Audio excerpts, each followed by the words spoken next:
السلام عليكم ورحمة الله تعالى وبركاته. وش راكم إن شاء الله تكونوا كامل بخير وصحة جيدة يا رب العالمين. اللهم في هذا الشهر الفضيل تطهيرا من كل الذنوب والخطايا يا رب العالمين. اللهم أجرا مقبولا وذنبا مغفورا يا رب العالمين. اللهم تقبل صيامنا وقيامنا واغفر لنا وارحمنا يا أرحم الراحمين. فضلا منكم اشتركوا في القناة ودعموا محتوايا وجزاكم الله كل خير يا رب العالمين.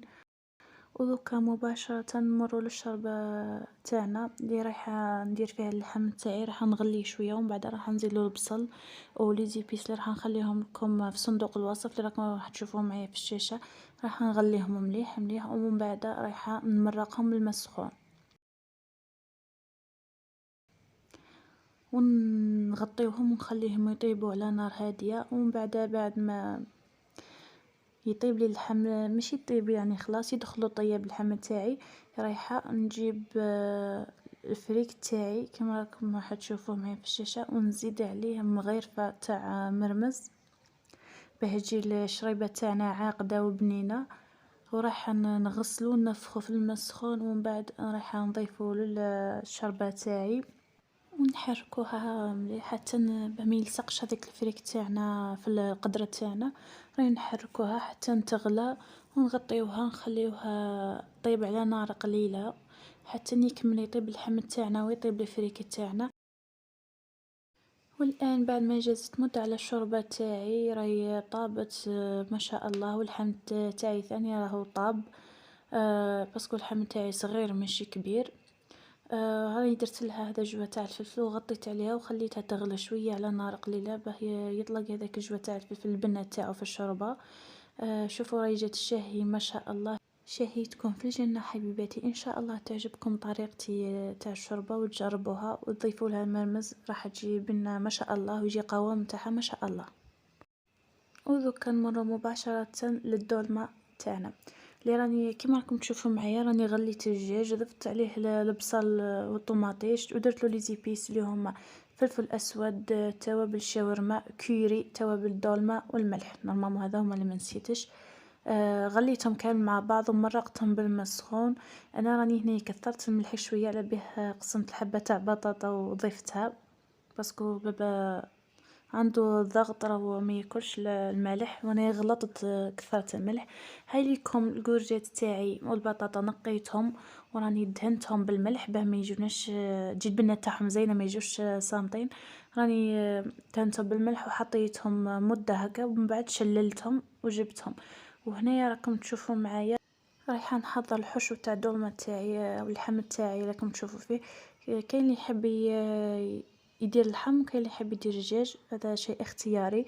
راني درت له لي زيبيس اللي راكم تشوفوا فيهم فلفل اسود، كركم، كمون، توابل الشاورما، توابل الدولمه اللي كانوا موضحين دوكي في الصوره مع وحده تاع البيض ومغرفة على شابلوغ طبعا والملح والكزبر الاخضر والثوم. نلم كامل هذو لي زيبيس تاوعي مع اللحم تاعي ورايحه نحشيهم في الكوجه تاعي والبطاطا ونحطهم في المرقه تاعنا. وطبعا اللحم اللي بقى لي راني درتو بوليت صغار وحطيته هو ثاني معاهم. هاي ليكم الكوجه تاعي والبطاطا راني راح نقصلهم على نار قليله خلاص ونقفل عليهم حوالي 5 إلى 10 دقائق لانه ما ياخذوش وقت طويل في الطياب ولو كان نطول عليهم يتفتوا. ودوكا بعد ما جازت مدة على الدولمة تاعي راهي واجدة. شوفوا كراهي جات الشهي ما شاء الله. شهيتكم في الجنة حبوباتي. نتمنى انكم تجربوها على طريقتي لانه كل وحده فينا عندها لمستها الخاصه في الطياب وكل وحده فينا عندها طريقتها. بالك راهي تختلف ولو كان في لي زيبيس وحده تزيد حاجه وحده تنقص حاجه.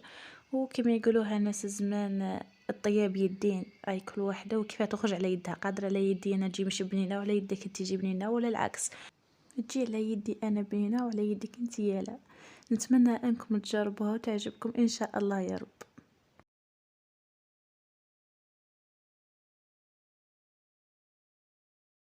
ودوكا نمرو مباشرة للخبيزات محشيين تاوعنا مفرمجين الله الله اللي راح ندير تقريبا رطل تاع فرينة ماشي رطل قل شوية.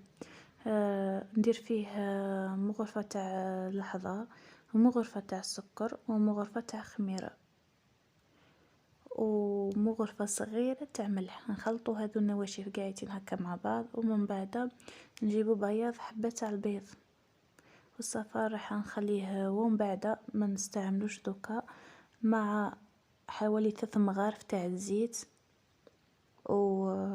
ومغرفة تاع خل. انا دائما عجينة المملحة تاعي نستعمل فيها الخل كمحسن. نخلطهم كامل مع بعض، نخلطو غير بالمغرفة برك، ومن بعد نبدا نلم في العجينة تاعي بالحليب اللي راح يكون دافي. راني مراحش نلمها بيدي كما راكم شوفي، راني نلم فيها غير بالمغرف برك، ومن بعد نبقى نضيف الحليب تاعي غير بشويه ونلم فيها حتى نتحصل على عجينه تلاصق. القاعده تاع جميع المملحات باه يجونا خفاف ومقطنين والعجينه تاعهم تجي كيما تاع المحلات، لازم تبقى العجينه تاعك تتلاصق. يعني كراك تخدمي فيها هكذا بالمغرف، ديري فيها يدك تبقى تتلاصق.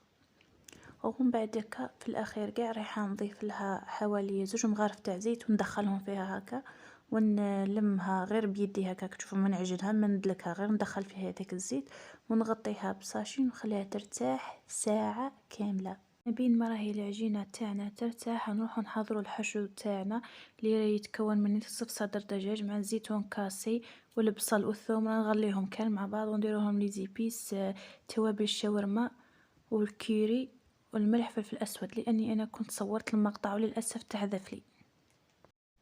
وهنا بعد ما جازت ساعه على العجينه تاعي، راني هبطت لها الخمور وبديت نخدم فيها. شوفوا كراهي دايره الفقاعات، يعني ما شاء الله، هذا دليل على انه العجينه تاعي راهي ناجحه.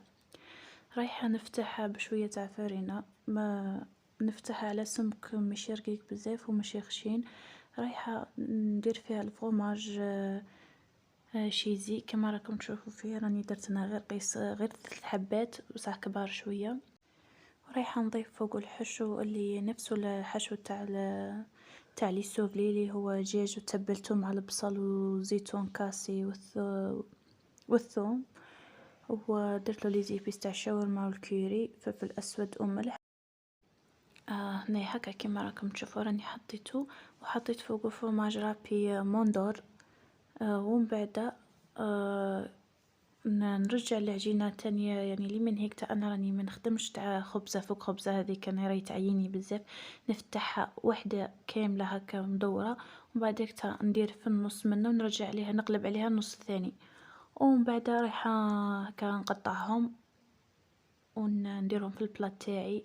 ورايحه ندهنهم بهذاك صفار البيضه تاعي اللي خدمت بها قبيله اللي كنت خليته معكم، اللي رايحه ندير له شويه تاع الزيت وشويه تاع الخل.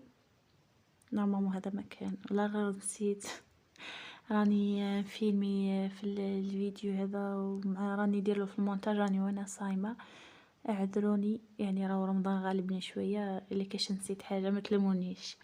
هكا كيما راكم تشوفوا فيا راني كنت زينتهم بالفرشيطه تاعي هكا يعني على الحواشي. ومن بعد راني كيما قلت لكم رايحه ندهنهم بصفار البيض من فوق، وندير لهم حبه الزيتون تاعي هذيك ونلصق هكا رش عليهم شويه تاع جاجلانيه وندخلهم للفور يطيبوا. ومن بعد تشوفوا كيف راه جات النتيجه، يعني ما شاء الله. ديروهم ما راحش تندموا عليهم، وبصحتكم.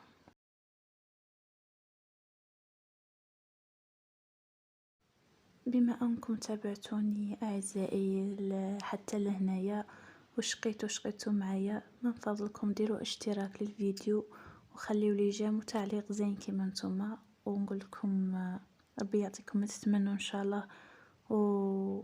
ويرزقكم لقد نياتكم.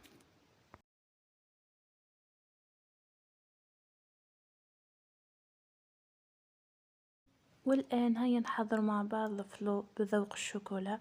راني هنا استعملت لتر تاع حليب ودرت فيها باكي تاع فلو نواره و2 مغارف تاع الغابرة تاع الشوكولا اللي راكم تشوفوا فيها معايا في الشاشة، مع مغرفة تاع سكر لانه الفلو تاع بذوق الشوكولا يجي ناقص سكر شوية، ومغرفة تاع مايزينا.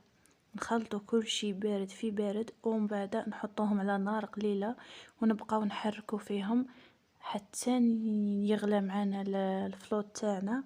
نروح نفرغوه في الكيسان تاعنا اللي راني كنت درت فيهم التوبينغ بذوق الكراميل كما راكم تشوفوا في الصورة. ومن بعد ما فرغت الفلوط تاعي في الكيسان نروح نديرو في الثلاجة حتى يبرد ويشد روحه. وفي الاخير هاوليكم الفلوط تاعي كيف راهو جا ما شاء الله قوام وذوق ما شاء الله باضافه غبره الشوكولا والتوبينغ الكراميل. نتمنى انها تعجبكم الوصفه تاعي وتجربوها ومتاكده راح تعجبكم وخاصه لعشاق الشوكولا. وفي الاخير نقولكم ما تنسونيش بتعليق واشتراك في القناه.